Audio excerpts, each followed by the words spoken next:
कोई कुछ कहता है, किसी ने आपको कुछ कह दिया, इसका मतलब ये नहीं है कि उसका चरित्र बुरा है।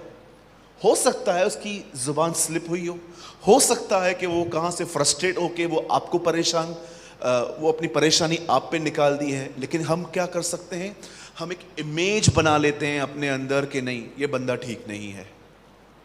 आज मैं आप में से हर एक से बात पूछना चाहता हूं, क्या कभी आपने ये महसूस किया है कि शैतान कई बार हमारे जिंदगी में होने वाली चीजों को लेके हमें कितना नेगेटिव करने की कोशिश करता रहता है? इसीलिए द प्रोवर्ब्स सेज, नीति वचन में लिखा गया है, तू सबसे अधिक अपने मन की रक्षा कर। वहां पर यह नहीं लिखा गया है कि प्रार्थना करके मैं तेरे मन की रक्षा करूंगा। The Bible says protect your mind. आप में से हर व्यक्ति को, चाहे कोई भी हो, चाहे आप एक नॉर्मल बिलीवर हैं, चाहे आप एक पास्टर हैं, चाहे आप एक प्रीचर हैं, आप में से हर व्यक्ति को ये खुद एक लड़ाई लड़नी पड़ेगी। और वो लड़ाई है हर दिन कुछ चीजों को बुलाना।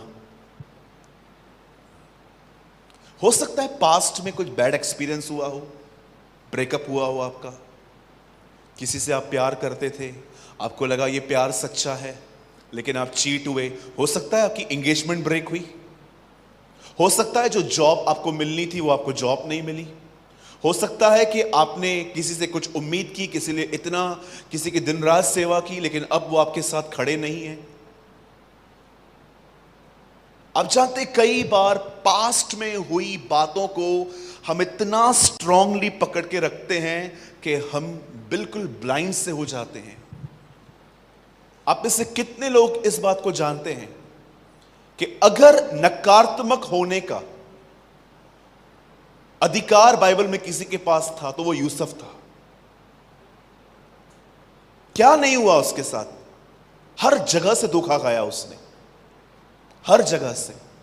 भाइयों ने बेच दिया, जहां पर काम किया वहां पर रेप का एलिगेशन लगा, फिर जेल में 12 साल। आप समझते हैं 12 साल जेल में रहना, इट्स अ लॉन्ग टाइम।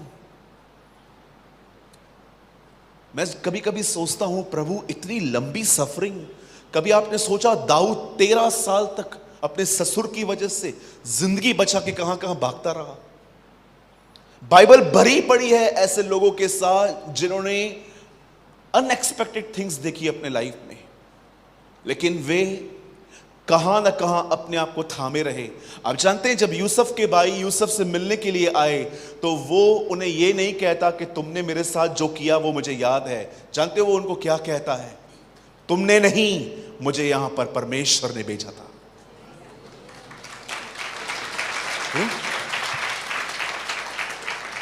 मुझे यहां पर लेके आने वाले तुम नहीं, परंतु परमेश्वर था। जिंदगी बाहरी हो जाती है, जिंदगी से आनंद निकल जाता है, पीस निकल जाता है, जब आप उन चीजों को होल्ड करते हो, पकड़ते हो। आई डोंट नो मैं ये कैसे एक्सप्लेन करूं। इसे इंग्लिश में इस तरह कहते हैं कि किसी भी चीज को पकड़ लेना। संदेश सुनना और जकड़ा रहना एक अलग बात होती है। संदेश को सुनना और संदेश से जकड़ के रखना एक अलग बात होती है। मैं सालों तक ऐसा विश्वासी रहा हूं जिसने कोई सर्विस मिस नहीं की होगी, लेकिन बहुत कम प्रचार होते थे जिनसे मैं जकड़ा हुआ रहता था। जैसे पॉल कहता है, मैं उस चीज को पकड़ने के लिए हूं जिस चीज के लिए खुदा ने मुझे पकड़ा था। और उसके बाद कहता है, मैं एक काम करता हूं ताकि मैं दौड़ सकूं। जो बातें हो गई हैं मैं उन्हें भूलकर आगे की ओर दौड़ता हूं। आप जानते हो, एक मैच्योर क्रिश्चियन की ये साइन होती है। वो हर दिन कुछ चीजों को अवॉइड करता है, वो हर दिन हर चीजों को छोड़ देता है। आपको क्या लगता है, क्या आप फ्यूचर में ऐसे लोगों से नहीं मिलोगे जो आपको हर्ट नहीं करेंगे? हाँ, क्या गारंटी है कि अगर आज जिस प्रॉब्लम को मैं फेस कर रहा हूं, ये चली जाने के बाद मेरे पीछे मुझे कोई प्रॉब्लम नहीं आएगी? जरा सोचें, परमेश्वर के एक जन ने कहा, life is a series of decisions, not the series of choices. जिंदगी हर दिन निर्णय लेके जी जाती है, हर दिन। बाइबल की शुरुआत ही इस तरह हुई थी, खुदा ने चाहा कि आदम निर्णय ले कि वो फल नहीं खाएगा। मूसा जब इज़राइल को छोड़ रहा था तो उन्हें कहता है, मैं चाहता हूं कि तुम जीवन को चुन लो। आपको कुछ चीजें, अगर आप चाहते हो कि आपकी जिंदगी में शांति हो, अगर आप चाहते हो कि आपकी लाइफ में प्रेम हो, न केवल संडे को सुबह सुबह लेकिन हर दिन, तो मैं आपको बताना चाहता हूं एक चीज, जो हो गया उसे बुलाना सीखे। यह बहुत जरूरी है। यीशु ने कहा, पुरानी दाखरस नई मशकों में नहीं भरी जाती, इससे मशकें फट जाती हैं। यह बहुत जरूरी है कि शैतान हमारे अंदर एक नेगेटिव फॉर्म पैदा ना करे। आप जानते हो, एली एक याजक था, लेकिन जब उसने हन्ना को दुआ करते देखा तो जानते उसने मन में क्या सोचा, ये शराब पी के आई है। लेकिन उस टाइम पे हन्ना अपने लाइफ का मोस्ट स्पिरिचुअल काम कर रही थी, वो प्रार्थना कर रही थी। एक व्यक्ति क्या सोच रहा था और वो क्या कर रही थी। जरूरी नहीं है कि जो आप अपनी आंखों से देख रहे हो और जो आप सोच रहे हो वो वैसा है। कुछ लोग सोचते हैं, ये तो मेरा दुश्मन है, ये तो मेरा दुश्मन है, ये मेरा एनिमी है, ये मुझसे अच्छा नहीं। आपको कैसे पता चला वो आपका दुश्मन है? आपने क्या सुना? नहीं पास्टर जी, वो मेरे लिए कुछ ना कुछ बोलता रहता है। आप एक बार जाके उससे मिलो, आपको पता चलेगा कि जिस आदमी ने आपको इंफॉर्मेशन दी है ना, उसने आपको मिर्च मसाला डाल के बताया है, जबकि बातें ऐसी नहीं है। एक सच्चा मसीह आपसे कभी नफरत नहीं करेगा भाई, वो आपसे प्रेम करेगा। मैं चाहता हूं आप सभी अब एक काम करें, अपना हाथ पकड़ें, ऐसे उठाएं, अपने सर पे रखें और मेरे पीछे कहिए, शैतान तेरे सारे बंधनों को जो तूने मेरे मन में बनाए हैं, मैं उसे यीशु के नाम से तोड़ देता हूं। I break in Jesus name. मन को जकड़ने वाली आत्मा यीशु के नाम में मेरे जीवन से चली जाए। मैं विश्वास करता हूं मेरे अच्छे दिन आ रहे हैं, मेरे साथ बेहतर चीजें होंगी। परमेश्वर पहले से बढ़कर मुझसे भलाई करेंगे। अब की महिमा पहले की महिमा से बढ़कर होगी। यह वह साल है जब मैं अपने पूरे परिवार को उद्धार पाते हुए देखूंगा, यीशु के नाम में। आमेन। यस, आमेन। याद रखिएगा, 2021 एक ऐसा साल है जब आप अपने पूरे परिवार का उद्धार देखेंगे। कितने लोग बिलीव करते हैं?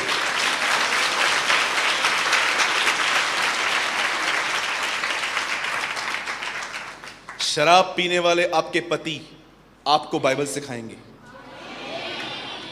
बिलीव करते हैं आप? एक बहन ने मुझे कहा था, ब्रदर मेरा पति शराब पीता है। मैंने कहा एक दिन आत्मा पिएगा। आप बिलीव करें, आज वो पति पत्नी साथ में उपवास करते हैं। ब्रदर आप इतने कॉन्फिडेंस क्यों रहते हो उस चीज में कि परिवार बचेगा? क्योंकि ये प्रभु की मर्जी है। इट इज गॉड्स विल कि आपका परिवार बचे। प्रेरितों के काम 2 अध्याय में जब पतरस लोगों को बपतिस्मा देता है, जानते हो किस वादे को वो पानी में करता है? उनके साथ खड़े होके 3000 लोगों ने बपतिस्मा लिया और उन 3000 लोगों के लिए उसने एक प्रतिज्ञा कही, परमेश्वर तुम्हारे वंश को पूर्व और पश्चिम से ले आएगा। वो परमेश्वर है। मैं जानते क्यों बिलीव करता हूं कि बुरे से बुरा व्यक्ति बदला जा सकता है? ये देखिए, इस बाइबल के 13 letters from Romans to Titus Philemon उस व्यक्ति ने लिखे जो यीशु का विरोधी था। जब परमेश्वर उन्हें बदल सकता है तो हमें क्यों नहीं? जब खुदा उसे चेंज कर सकता है तो हमें क्यों नहीं? जब भी आपको अपने परिवार को देख के कहे ना इनका उद्धार कैसे होगा, सदैव ये वचन याद रखें, यीशु मसीह कल, आज और युगानुयुग एक सा है। वो एक सा है। जो 2021 साल पहले लोगों को बचाना जानता था, वो 2021 में भी खुदा के लोगों को बचाना जानता है। That is our believe. और कभी भी शैतान आपको कहे ना मत प्रार्थना कर परिवार के लिए, हमेशा इस पैसेज को भी याद रखिएगा। जब फिरौन ने मूसा को कहा मैं तेरे लोगों को जाने नहीं दूंगा, औरतों को ले जा, लड़कों को ले जा, बच्चों को ले जा, मूसा एक ही बात पे ठना हुआ था, सब जाएंगे, कोई नहीं बचेगा, सब जाएंगे, और सब गए। ये चित्र है हम विश्वासियों का जिनके परिवार को शैतान ने जकड़ के रखा है। बाइबल बताती है अपना हियाव न छोड़ो, उसका प्रतिफल बड़ा है। हमेशा खड़े रहें परिवार के लिए।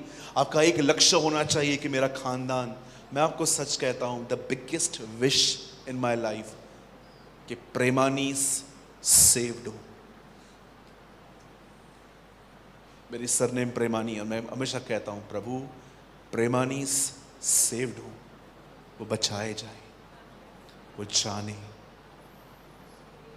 सोचिए क्या प्रिविलेज है कि हम पूरा घराना खुदा में, वाव, अमेजिंग। एक बार परिवार बचे, उसके बाद खुदा उठा भी ले तो कोई दिक्कत नहीं है ना। हमेशा स्टैंड रहें। आपके परिवार का उद्धार बहुत निकट आ चुका है, बहुत निकट आ चुका है। अब ये मत सोचो ब्रदर कैसे, बहुत समझाया है। कितने लोगों ने ये सॉन्ग सुना है? हमारे मुंबई में थोड़ा अलग गाते हैं, यहाँ पर थोड़े इंस्ट्रूमेंट अलग होते हैं। ना तो बल से ना शक्ति से, तेरी आत्मा के द्वारा, ना तो बल से ना शक्ति से, तेरी आत्मा के द्वारा, ये पहाड़ टल जाएगा, ये पहाड़ टल जाएगा, ये पहाड़ टल जाएगा, प्रभु की आत्मा के द्वारा, यीशु की आत्मा के द्वारा। Come on, give a good clap for Jesus.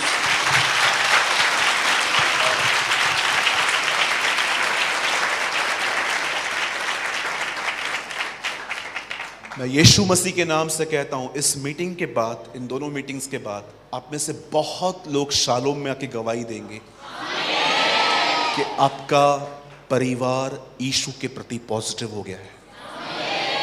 Believe me. आज मैं जानता हूं यहां पर आज ऐसी बहुत सारी बहनें और भाई, और मैं इतना भी जानता हूं भाइयों से अधिक संख्या बहनों की है यहां पर, जो कई सालों से अपने परिवार के लिए रो रही है कि प्रभु मेरे परिवार को बचा, मेरे पति को बदल, मेरे बच्चों को बदल, मेरे परिवार को ले आ। बहन, ये सभा आपके लिए अरेंज हुई है। ट्रस्ट मी, ये मीटिंग आपके लिए रखी गई है आज। परमेश्वर आपको कहना चाहता है बहुत आपके परिवार का उद्धार निकट है। अपने हियाव में बने रहे। आइए, मैं चाहता हूं आप सब मेरे साथ बाइबल खोलें। आप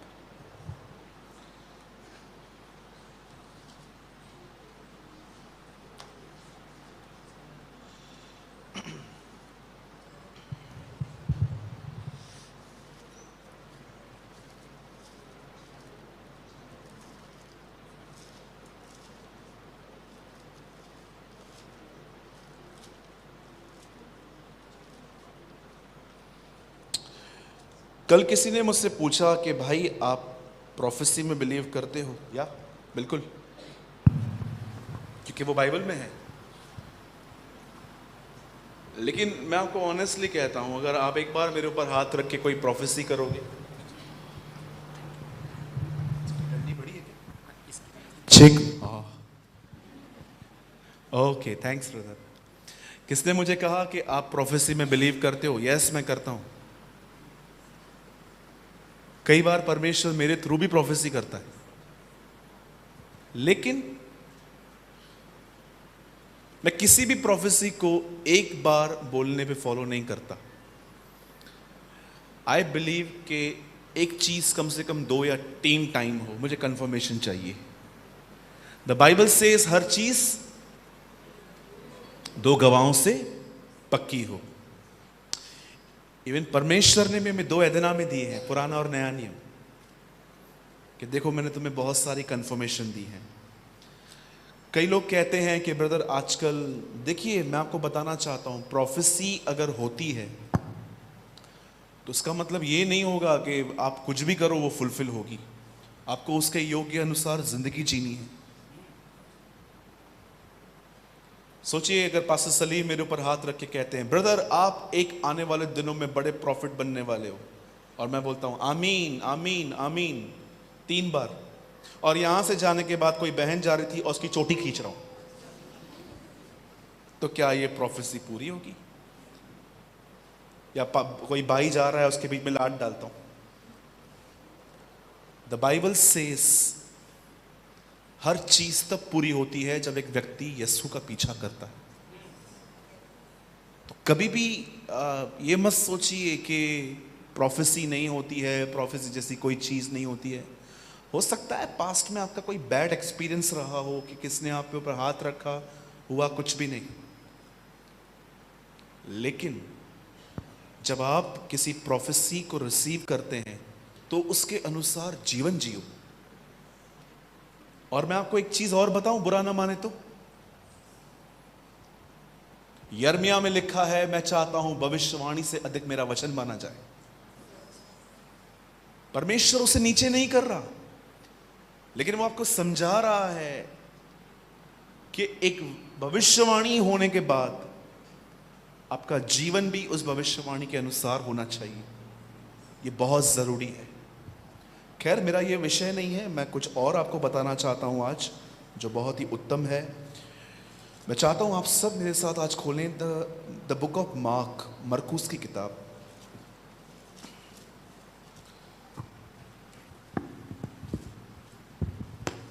आज मैं बात करना चाहता हूं क्या होता है जब आप यीशु की तरफ भागते हैं। कितनी बड़ी बड़ी चीजें हो सकती हैं आपके साथ अगर आप उसकी तरफ रन करते हैं तो। ठीक है, आइए मेरे साथ खोलिए मरकुस का 10वां अध्याय, चैप्टर 10।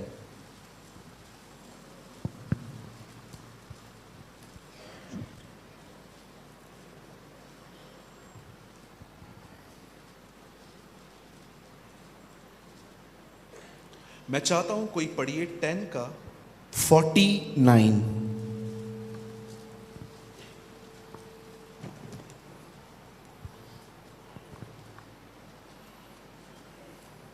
तब यीशु ने ठहर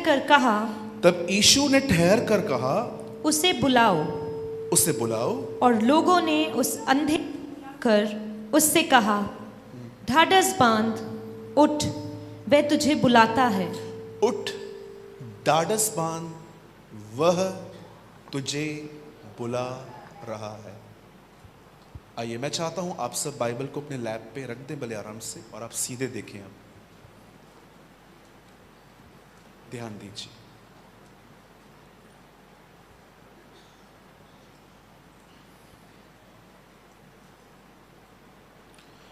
बाइबल कहती है यशायाह नबी ने एक प्रोफेसी की प्रभु यीशु के आने के 700 साल पहले, कि एक कुंवारी गर्भवती होगी और पुत्र जनेगी और उसका नाम इमैनुअल रखा जाएगा और गवर्नमेंट उसके शोल्डर्स पे होगी।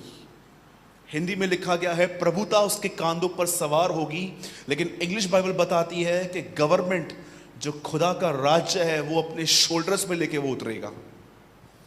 और आप जानते होंगे कि आज से 2021 साल पहले एक फरिश्ता नाज़रत में आया और उसने मरियम से बात की। और बाइबल बताती है कि मैं बिलीव करता हूं कि जैसे मरियम ने ये कहा, मुझे तेरे वचन के अनुसार हो, मैं बिलीव करता हूं तब से यीशु इनसाइड उत्पन्न होना शुरू हुआ। और जैसे यीशु पैदा हुआ, आप सभी जानते हैं, वह माता पिता के वश में रहा। 30 साल की उम्र में उसने अपने चचेरे भाई यूहन्ना बपतिस्मा दाता से बपतिस्मा लिया। और बपतिस्मा लेने के बाद उसने एक मिनिस्ट्री स्टार्ट की जिसमें उसकी कोई कलीसिया नहीं थी। He was a traveller preacher. वो जगह जगह जाकर बेथेस्दा, यरूशलेम, अलग अलग जगहों पर जाकर हमेशा प्रचार करता था। और याद रखिएगा, उसका प्रचार कभी भी ये नहीं था कि पश्चाताप करो ताकि नरक से बचो। उसका प्रचार सदैव होता था, पश्चाताप करो क्योंकि परमेश्वर का राज्य निकट है। He always preach। ये बात अलग है कि आज कुछ लोग बपतिस्मा स्वर्ग जाने के लिए ले रहे हैं, कुछ लोग बपतिस्मा आशीष पाने के लिए। मुझे न्यूमरस लोग मिले हैं जो ये कहते हैं कि अगर मैं बपतिस्मा लूंगा तो क्या वो जो मेरा काम है वो हो जाएगा। लेकिन मैं उनको हमेशा कहता हूं, जी नहीं, बपतिस्मा का आशीषों से कोई वास्ता नहीं है। बपतिस्मा लेना एक समर्पण है। और बाइबल बताती है कि वो he was a traveller preacher. वो समय समय पे हर जगह पे जाकर लोगों को चंगा करता रहा, दुष्ट आत्माओं को निकालता रहा। और बाइबल बताती है अपनी सेवकाई में एक दिन वो एक जगह पे पहुंचा जिस जगह का नाम था यरीहो। अधिकतर लोग यरीहो के इतिहास को बहुत कम जानते हैं। यरीहो एक ऐसा नगर था जिसे कभी बनाया नहीं गया, क्योंकि वहां पर जादू टोने होते थे, गलत काम होते थे। और जब यहोशू इस नगर में घुसा तो प्रभु ने उसे कहा कि कोई इस नगर की स्थापना न करे। जो इस नगर को बनाएगा उसका पहला बेटा मरेगा, और जो इसके ऊपर सुपर स्ट्रक्चर रखेगा, कुछ बांधेगा, उसका अंतिम बेटा मरेगा। यीशु इस नगर में आया और बाइबल बताती है जब वो इस नगर में आया, उसे वहां पर एक व्यक्ति मिला जिसके बारे में मैं आपको बताना चाहता हूं। और इस बंदे ने जो हमें सिखाया है, शायद ही कोई आपको सिखा सके। आप जानते हो, ये आदमी अंधा था और ये भिखारी भी था, ब्लाइंड बैगर बोलते हैं इसे। और जब ये वहां पर बैठा हुआ था, अब इसने तो यीशु को नहीं देखा, लेकिन जानते हैं इसे कैसे पता चला कि यीशु जा रहा है? मोस्ट ऑफ टाइम यरीहो शांत रहता था, लेकिन इस बार एक जुलूस की आवाज आ रही थी। लोग नारे लगाते थे यीशु के आसपास, होसैना, हालेलुया, बहुत सारे वर्ड्स वो बोलते थे। तब उसने किसी से पूछा क्या हो रहा है यहां पर? तब किसी ने उसे कहा नासरत के यीशु आए।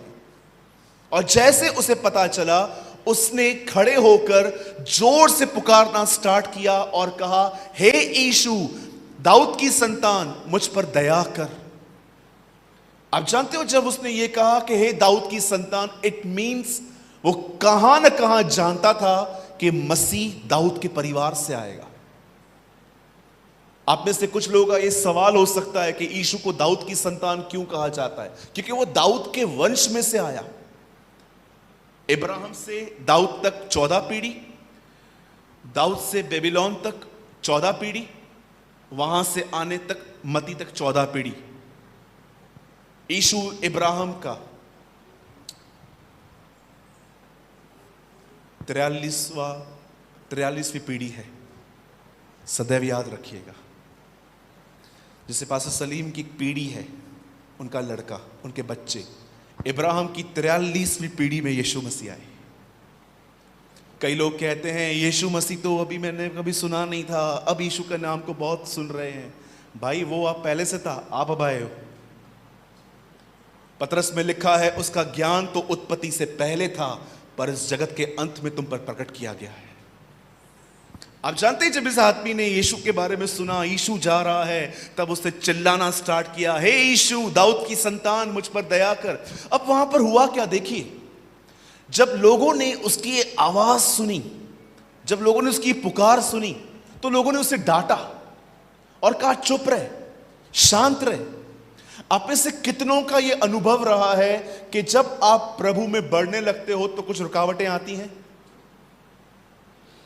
आती है? इसके लाइफ में भी हुआ। मैंने कई बार देखा है कि जब मैं प्रभु में बढ़ने की कोशिश करता हूं, कभी कभी कुछ कुछ इंसिडेंट्स हो जाते, लोगों का बिहेवियर बदल जाएगा आपके पास।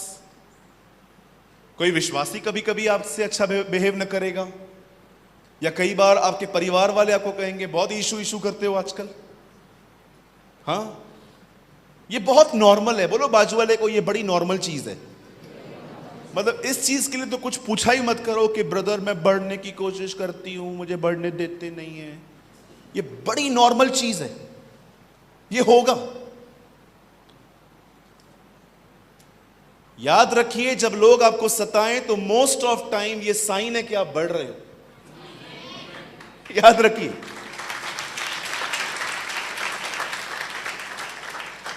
मैं जब प्रभु में बढ़ने लगता हूं, मुझे अलग अलग ड्रीम्स आते हैं, ऐसे ऐसे ड्रीम्स। सांप आएंगे।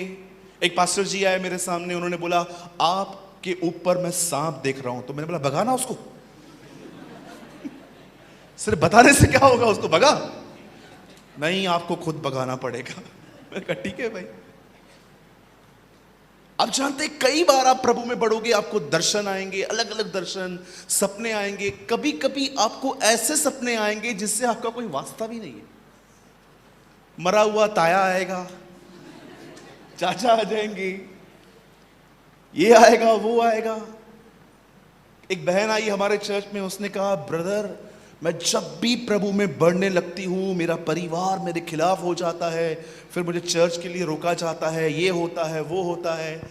मेरी बहन, ये नॉर्मल है, इसमें हैकटैक लेने की कोई ज़रूरत नहीं है। ये बंदा चुपचाप से बैठा हुआ था, लेकिन जब यीशु वहाँ से गुजर रहा था, उसने यीशु को पुकारना चालू किया, हे यीशु दाऊद की संतान। जानते हो लोगों ने क्या किया? उसे चुप करा दिया। लेकिन क्वालिटी देखो इस आदमी के अंदर, क्या अमेजिंग है। बिलीवर भी नहीं पुकारते हैं इतना आजकल, वो भी तब पुकारते हैं जब उनको बड़ी तकलीफ होती है। बहुतों ने खुदा को जानते हो कैसे रखा है? Emergency exist. बस में जाते हैं ना अपन, लास्ट में खिड़की होती है जहां पर लिखा रहता है इमरजेंसी एग्जिस्ट, कि अगर कुछ समस्या हो तो पीछे से भागो।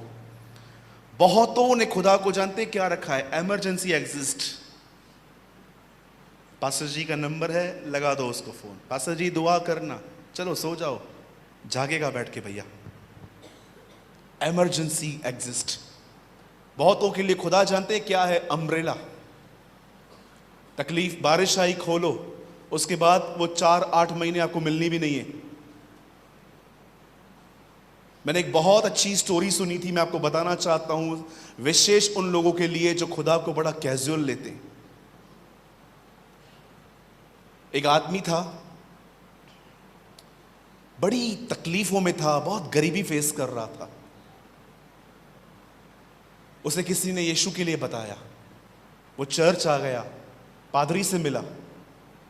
पास्टर को उसने कहा ब्रदर मुझे पर बहुत तकलीफें हैं, मैं अपने बिल्स नहीं पे कर पा रहा हूं, मैं अपने बच्चों की फीस तक नहीं भर पा रहा हूं, कुछ करिए मेरे लिए। पास्टर ने प्रार्थना की और कहा जाओ विश्वास से अपनी दुकान जैसे कल खोलते हो खोलना, खुदा कुछ करेगा। 2-3 दिन के बाद उनके शॉप पे इतने कस्टमर आने लग गए, बिजनेस बढ़ने लग गया। अचानक चर्च आया फिर से, पास्टर को कहा पास्टर ये हफ्ता अच्छा रहा। पास्टर ने कहा और अच्छा जाएगा। अगले हफ्ते और कस्टमर आने लग गए। करते करते इतना बिजी हो गया, इतना बिजी हो गया, 6 महीने चर्च में ही नहीं दिखा। पास्टर ने कॉल किया, पास्टर भाई आप कहां पर हो, चर्च नहीं आते हो? पास्टर बिजनेस भी तो प्रभु ने दिया है ना, वो भी तो देखना है ना। ओके ठीक है। फिर 6 महीने के बाद फिर से कॉल किया, आप आते नहीं हो, सिर्फ रविवार आते हो, पहले तो आप 3 दिन आते थे। हाँ पास्टर मैं आऊंगा। आहिस्ते आहिस्ते 6 महीने से क्रिसमस मसीह बन गया, सिर्फ कलीसिया में केक खाने आता था। होते हैं ना कुछ लोग ऐसे भी, मैं टोंट नहीं कर रहा हूं आपको, मैं सच्चाई बता रहा हूं आपको। फिर वो ऐसे हो गया। कई साल तक उसके ऊपर मेहनत की गई कि वो कलीसिया में आए, प्रभु में बना रहे। आपको क्या लगता है जब आपको कोई कॉल करता है कि आप कलीसिया नहीं आते हो, क्या बात है? आपको क्या लगता है? आपको फोन करने से उनको पैसे मिलते हैं?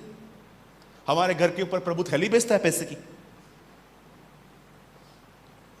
जरा सोचिए, एक व्यक्ति अपना समय निकाल के जब आपको संगति में बुला रहा है, जानते हो ये वो व्यक्ति नहीं है। कुरिन्थियों में लिखा है परमेश्वर हमारे द्वारा तुमसे विनतियां करता है। It is God. मुझे जब कोई कॉल करता है ना संगति के लिए, मुझे ऐसा लगता है मुझे स्वर्ग से फोन आया। वह परमेश्वर है जो हमारे द्वारा तुमसे विनतियां करता है, आओ और मसीह से मेल करो। इट इज अ गॉड जिसके मन में परमेश्वर डालता है एक व्यक्ति के अंदर कि वो आपको कॉल करे। अदरवाइज मैं आपको बताना चाहता हूं, सब बिजी हैं आजकल, किसी को इतना समय नहीं है कि आपको कॉल करे। ये परमेश्वर है जो आपको बुलाता है। इट इज अ गॉड जो एक व्यक्ति के वेसल को यूज करता है आपको बुलाने के लिए। अदरवाइज मुझे बताइए, आपको यहां पर बुलाने से क्या मिलेगा? हमें कोई पैसे नहीं मिलते, हमारा भी रिचार्ज जाता है, एनर्जी जाती है। कई बार कलीसिया को इतना समय देते हैं हम कि परिवार को नहीं दे पाते। क्या आप वैल्यूज करते हैं इन चीजों की? उस बंदे को देखिए, वो 6 महीने के बाद 1 साल में आने लग गया। एक दिन वो घर आया, उसकी वाइफ ने कहा बच्चा बड़ा बीमार है, और जैसे वो अपने बच्चे को अस्पताल में लेके भागा, डॉक्टर ने कहा इसे डेंगू हो चुका है, ये मर सकता है। और उस दिन उस बंदे को एक ही बात याद आई, परमेश्वर। वापस आया कलीसिया में अपने बच्चे को, वही पास्टर सामने खड़े थे, उनके गोदी में बच्चे को देके कहता है प्लीज प्लीज मेरे बच्चे के लिए प्रार्थना कर दो। और जानते हैं वो पास्टर बड़े बुद्धिमान थे, उन्होंने प्रभु को कहा प्रभु अब और डेंगू मत भेजना। ये समझ गए हैं कितनी खतरनाक बात है। आई डोंट नो मुझे ये बात बोलनी चाहिए कि नहीं बोलनी चाहिए, लेकिन ये ओल्ड टेस्टामेंट में है, आप इग्नोर नहीं कर सकते। सामिस्ट कहता है हे खुदा को भूलने वालों कहीं ध्यान दो कि वो तुम्हें फाड़ न दे। आप बिलीव कर सकते हैं ओल्ड टेस्टामेंट में एक साम ऐसा बताता है। ये व्यक्ति परमेश्वर को पुकारने लगा, हे यीशु दाऊद की संतान मुझ पे दया कर, और लोग इसे रोक रहे थे। लेकिन जानते हैं इसने क्या किया? ये और पुकारने लग गया, ये और चिल्लाने लग गया। अब देखिए जब इसने सेकंड टाइम चिल्लाया तो चीजों को क्या हुआ। मैं आप में से हर एक को कहना चाहता हूं, जब आप प्रभु में बढ़ोगे कुछ बातें आपके बीच में ऑब्स्टिकल्स आएंगे, लेकिन बढ़ना बंद न करें। कुछ बेहतर होने वाला है, कुछ ऑसम होने वाला है। इस आदमी ने पहली बार बुलाया, सताव शुरू हो गया, लेकिन जब उसने दोबारा प्रभु को पुकारा, आप जानते हो क्या हुआ? ये पुकार यीशु तक पहुंच गई और यीशु रुक गया, और यीशु अब कहता है उसे बुलाओ, उसे ले आओ। अब जानते हैं क्या हुआ? वही लोग जिन्होंने उसे रोका था, अब वही लोग उसके पास एक संदेश लेकर आके कहते हैं शांत रहे, ढाढ़स बांध, वो तुझे बुला रहा है। आप में से कितने लोग यहां पर देख रहे हैं, वही लोग जो उसे रोक रहे थे, अब वही लोग उसे हाथ से पकड़ के यीशु की तरफ ले गए। उसके बीच में सिर्फ एक ही काम हुआ, जानते हैं क्या? वो खुदा को पुकार रहा था। मेरे भाइयों मेरी बहनों, मैं आज यीशु मसीह के नाम से आपको कहना चाहता हूं, चीजें बदल जाएंगी जब आप उसे पुकारना सीखेंगे।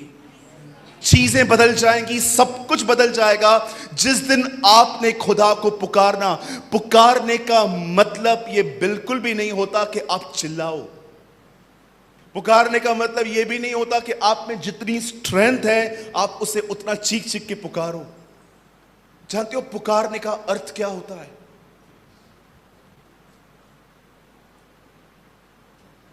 एक दिन एलिशा एक व्यक्ति के पास गया, एक्चुअली एक बहन थी। गहजी ने एलिशा को बताया कि इसके पास बच्चा नहीं है, और एलिशा ने खुदा से विनती की और उसने उसको बच्चा दिया। लेकिन ये बच्चा कुछ समय के बाद बीमार होकर मर गया। और जब इस बहन को पता चला कि मेरा बच्चा मर चुका है सर दर्द की वजह से, वचन कहता है कि उसने अपना घर छोड़ा और वो सीधा एलीशा के पास गई। और जानते हो, उसे रास्ते पर गेहजी मिला और गेहजी उससे पूछता है क्या हुआ। जानते हो गेहजी को वो क्या बोलती है? सब ठीक है। लेकिन एलीशा को वो ये नहीं कहती कि सब ठीक है। क्यों? जब वो बहन वहां पर भाग रही थी एलीशा से मिलने के लिए, उसका बच्चा मर चुका था। लेकिन जब गेहजी उसे रास्ते पे मिलता है, गेहजी बोलता है क्या हुआ, सब ठीक है। जानते हो वहां पर क्या लिखता है? सब कुशल है, ऑल इज वेल। लेकिन जब यही औरत एलीशा के पास पहुंचती है तो वो एलीशा को नहीं कहती है कि मैं सब कुछ ठीक है, वो उसे कहती है मैंने तुझसे बेटा मांगा था क्या, क्यों दिया तूने मुझे। वो एलीशा के पैरों को पकड़ती है, गेहजी उसको पकड़ रहा था। एलीशा बोलता है छोड़ दे इसको, ये दुखिया है। मेरा एक सवाल है यहां पर, उस बहन ने गेहजी से बात क्यों नहीं की? एलीशा से क्यों बात की? वो जानती थी किससे बात की जाती है। आप में से कितने लोग हैं यहां पर जो एक इस तरह की जिंदगी जीते हैं? आपको पता है किससे पुकारना है। जरा सोचे, किस पे डिपेंड है आप? सिर्फ पास्टर्स की प्रेयर पे, एक बाहर से वक्ता आएगा उसकी दुआओं पे, या आपको लगता है कि आप एक चर्च से जुड़े हैं इसीलिए? आप में से कितने लोग हैं जो आज भी जब देखते हैं कि आपके जिंदगी में तकलीफें हैं, आप अपना कमरा बंद करते हैं और उसके नाम को पुकारते हैं? Tell me. पास्टर जी हाथ रख दो, पास्टर जी पांव रख दो, पास्टर पूरा भी आ जाएगा ना तो भी कुछ नहीं होगा। हमें से बहुत सारे जो लोग हैं ना, अगर आप एक नए व्यक्ति हो, मैं आपको बिल्कुल कंडेम नहीं करता हूं कि आप प्रार्थना न करवाएं, पर यहां पर जितने पुराने लोग हैं मैं आपसे पूछना चाहता हूं, क्या आप अपने लाइफ में इस मैच्योरिटी पे पहुंचे हो कि आप सबसे बाद में बात करते हो? पास्टर से बाद में, हर व्यक्ति से बाद में, पर पहले आप अपने कमरे में जाते हैं और अपने खुदा को पुकारते हैं।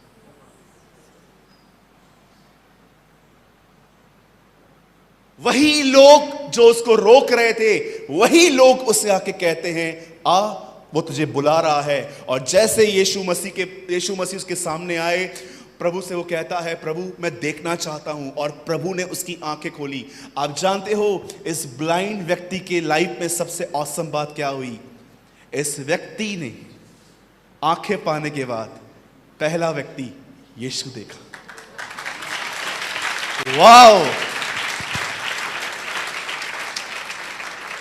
आज किसको आंखें खुल जाए तो वो थिएटर में चला जाता है, पबजी खेलना स्टार्ट करता है, गेम्स खेलना स्टार्ट करता है, अपना महंगा फोन देख के स्टार्ट करेगा। लेकिन बिरतुमाई ऐसा नहीं था। ओ, मैं तो बिलीव करता हूं जो 120 लोग थे जो पेंटिकॉस्ट के दिन ऊपर बैठे हुए थे, मैं बिलीव करता हूं उसमें बिरतुमाई भी था, उसके ऊपर भी पवित्र आत्मा उतरा था। मेरे भाइयों, मेरी बहनों, मैं आप में से हर एक को आज एक बात कहना चाहता हूं, अपनी हर बात में परमेश्वर को पुकारना सीखें। Call the name of the Lord. पुकार होने का मतलब जानते हैं, सिर्फ चिल्लाना नहीं है। पुकारने का मतलब होता है अपना डीपेस्ट पेन। याद रखिए, एक पास्टर आपके लिए प्रेयर कर सकता है, एक पास्टर आपको काउंसलिंग दे सकता है, लेकिन दर्द तो वही समझता है, पेन तो वही समझ सकता है। मैं ये बातें आपसे क्यों कह रहा हूं? क्योंकि कई बार जब मैं दर्द से गुजरता हूं, मैं आपको सच कहता हूं, मैं अपनी आत्मा में महसूस करता हूं कि जैसे मैं दुखी होता हूं वो भी मेरे साथ दुखी होता है। एक सांत्वना मिलती है मुझे इस संबंध में। मैं आपसे पूछना चाहता हूं, यहां पर कितने लोग हैं जो इस लाइफस्टाइल में आए हैं, परमेश्वर को पुकारना। हमारे पास प्रॉब्लम आती है, हम पहले ताई को कॉल करेंगे, फिर मामा को कॉल करेंगे, फिर चाचा को कॉल करेंगे, फिर काका को कॉल करेंगे, फिर पास्टर को कॉल करेंगे। सारी एनर्जी पूरी हो जाएगी, फिर थके हुए शरीर के साथ आएंगे इब्राहिम, इसहाक और याकूब के प्रभु। तुझे तो सब पता है। परमेश्वर कहता है हाँ मुझे सब पता है, आई नो एवरीथिंग। तू कहां कहां से होके आया है। पूरी दुनिया को डिंडोरा देंगे, सबको बता देंगे, वो मिनिस्ट्री में कॉल, वो मिनिस्ट्री में कॉल, ओ ये भी प्रार्थना कर लो, वो भी प्रार्थना कर लो, फिर लास्ट में थके हुए से शरीर को लेके आएंगे और खुदा से कहेंगे तू तो सब जानता है। आज की रोटी दे, चटनी दे, वड़ा दे, समोसा दे, तू सब जानता है ना। यू नो आप में से बहुतों की प्रेयर लाइफ डाउन क्यों हो जाती है? क्योंकि आप लोगों से इतनी बात करते हो कि खुदा तक पहुंचते पहुंचते आपके बॉडी में एनर्जी नहीं होती। मैं से हमेशा कहता हूं केन का बलिदान, मैं अपनी चर्च में हमेशा सिखाता हूं केन का बलिदान कोई बुरा बलिदान नहीं है। केन का बलिदान होता है जो मिला खुदा को दे देना। लेकिन हाबिल का बलिदान जानते हैं क्या था? वो अपनी भेड़शाला में गया और उसने सारी भेड़ों को देखा और उसने कहा ये ज्यादा अच्छी है, ये खुदा को दो। मैं आपको कहना चाहता हूं सबसे उत्तम उसे दो, सबसे उत्तम दो। दाऊद कहता है मैं अपने परमेश्वर को वो कभी नहीं दूंगा जिसका कोई मूल्य नहीं है। वो कहता है कि मैं हमेशा परमेश्वर को वो दूंगा जिस चीज का कुछ मूल्य है। पढ़ा है आपने इतिहास में? 2 क्रॉनिकल्स में लिखा है मैं अपने परमेश्वर को वो कभी नहीं दूंगा जिसका कोई मूल्य नहीं है। जब केन ने देखा कि फसल उग आई है, कुछ भी काट के खुदा के पास ले आया, लेकिन जब हाबिल ने देखा कि मुझे खुदा को देना है, लिखा है हाबिल अपने यहां से एक पहलोठा बच्चा लेकर आया, सबसे उत्तम लेकर आया। याद रखिएगा बाइबल बताती है, यहां देखिएगा, परमेश्वर ने केन और उसके बलिदान को अस्वीकार किया। वही बाइबल कहती है परंतु परमेश्वर ने हाबिल और उसके बलिदान को ग्रहण किया। अब मैं आपसे पूछना चाहता हूं, बताइए पहले बलिदान ग्रहण हुआ कि व्यक्ति? व्यक्ति। और लिखा है और परमेश्वर ने हाबिल और उसकी भेंट को ग्रहण किया। मैंने अपनी बाइबल के ब्रैकेट में ऐसे लिखा है परमेश्वर ने हाबिल के एटीट्यूड को पसंद किया। उसने देखा कि वो सबसे उत्तम लेके आया है। यू नो जब परमेश्वर देखता है कि आपकी जिंदगी में कुछ हुआ है और वो आपके एटीट्यूड को देखता है, इस बच्ची ने कोई फोन नहीं उठाया, किसको कॉल नहीं किया, वो सबसे पहले मेरे पास आई और वो आपको ब्लेस करता है, आपको आशीष देता है।